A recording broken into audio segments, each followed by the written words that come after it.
Na mtazamaji, katika uzinduzi wa kampeni ya kitaifa ya chanjo na utambuzi wa mifugo iliyofanyika hapa katika viwanja vya Nyakabindi wilayani Bariadi mkoani Simiyu, waziri mwenye dhamana Dr. Ashatu Kijaji, moja ya jambo aliloliainisha katika hotuba yake ni idadi ya mifugo itakayopatiwa chanjo katika awamu hii ya kwanza.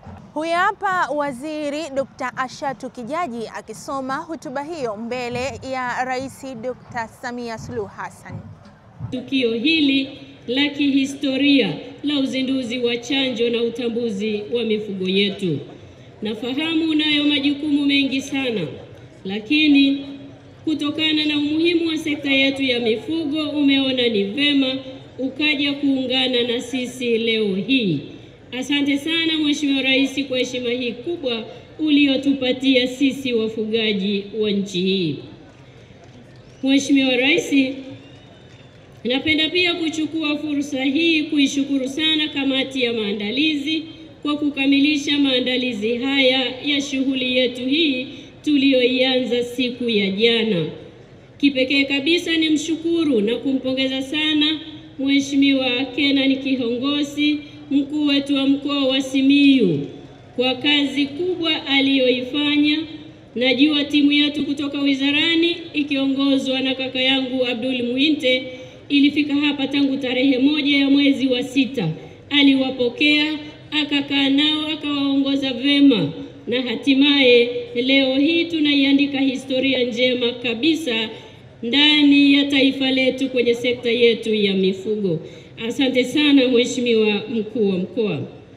Mheshimiwa mgeni rasmi, zoezi hili la utambuzi wa mifugo ambalo umeshazindua muda mfupi uliopita ni tukio la kihistoria, kwani linafanyika kwa mara ya kwanza tangu nchi yetu ilipopata uhuru, na zaidi kabisa, zaidi ya nusu ya gharama za zoezi hili unazitoa wewe mwenyewe Mheshimiwa Rais. Tunakushukuru sana sana.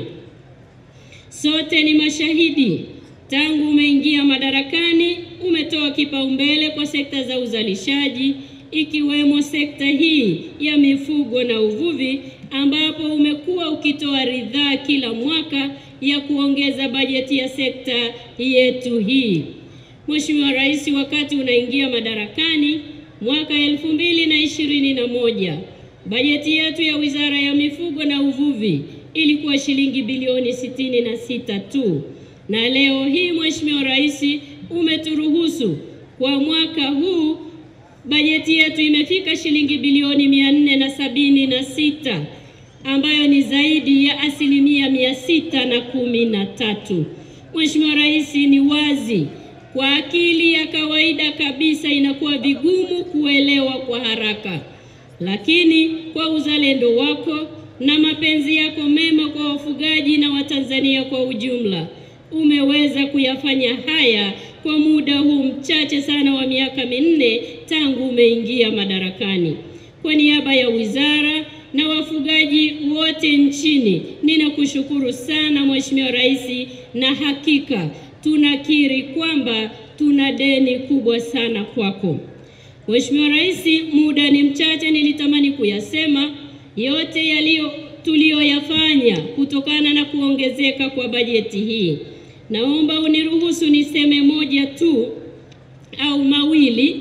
Na moja, Mheshimiwa Rais, unakumbuka tarehe 8 mwezi wa 8 mwaka 2024, wakati unahitimisha maadhimisho ya sikukuu ya wakulima, uliwakabidhi vijana wa programu ya Jenga Kesho Yako iliyo bora kiasi cha shilingi bilioni 1.1 kwa ajili ya uwekezaji katika shughuli za unenepeshaji wa mifugo. Mheshimiwa Rais, najisikia faraja na fahari kubwa leo kurejea kwako na kutoa taarifa kwamba wizara imewapatia vijana wetu 106 ekari 1700 katika ranchi yetu ya Kagoma iliyopo pale wilayani Karagwe. Mheshimiwa Rais, vijana wetu wanafanya kazi kubwa, wameshanunua ng'ombe mara 2 na wameshauza. na sasa kazi walionayo ni kuwaita vijana wengine wawaunge mkono kule Kagoma, na sisi wizara tuko tayari kuwapa maeneo mengine kama tulivyoelekezwa na ilani ya Chama cha Mapinduzi, ili tuweze kuwawezesha vijana wetu kuingia kwenye kazi hii ya ufugaji. Mheshimiwa Rais, naomba niruhusu niseme moja tu. Mheshimiwa Rais, nalo ni hili la kampeni ya chanjo na utambuzi wa mifugo yetu. Mheshimiwa Rais, umeridhia kwa miaka 5 mfululizo kuanzia mwaka huu tuendelee kuchanja mifugo yetu pamoja na kutambua mifugo yetu yote nchi nzima. Mheshimiwa Rais, umemsikia mwakilishi wa shirika la afya ya wanyama duniani amesema hapa. Tunakushukuru sana kwa wema wako. Sisi tumeapa kusimamia ili tuweze kuchanja mifugo yetu yote na tuweze kutambua mifugo yote ndani ya taifa letu, ili wafugaji sasa wanufaike na rasilimali hii njema tuliobarikiwa na Mheshimiwa na Mwenyezi Mungu wetu. Mheshimiwa Rais, pamoja na zoezi hili, naomba nikuambie, sisi wizara kupitia miongozo yako tulikubaliana kwamba chanjo zote zitatoka kwenye viwanda vya ndani ya nchi yetu, na hatujatoa chanjo hata moja nje ya mipaka ya taifa letu. Umewaona wazalishaji pale ndani, na wote tunaendelea kutengeneza ajira kwa vijana wa Kitanzania. Mheshimiwa Rais, nikushukuru sana na nikuombe nikope maneno ya hayati Alhaji Ali Hassan Mwinyi, rais wetu wa pili wa Jamhuri ya Muungano wa Tanzania, aliposema maisha ya mwanadamu ni hadithi tu hapa ulimwenguni. Basi ndugu yangu, kuwa hadithi nzuri kwa hao watakaosimulia. Naomba niseme kwamba kurasa za kitabu chako cha hadithi yako ndani ya taifa letu ni nyingi na nzuri sana kwetu sisi wafugaji. Kwenye mioyo yetu umeandika historia, tuko tayari kukuheshimisha.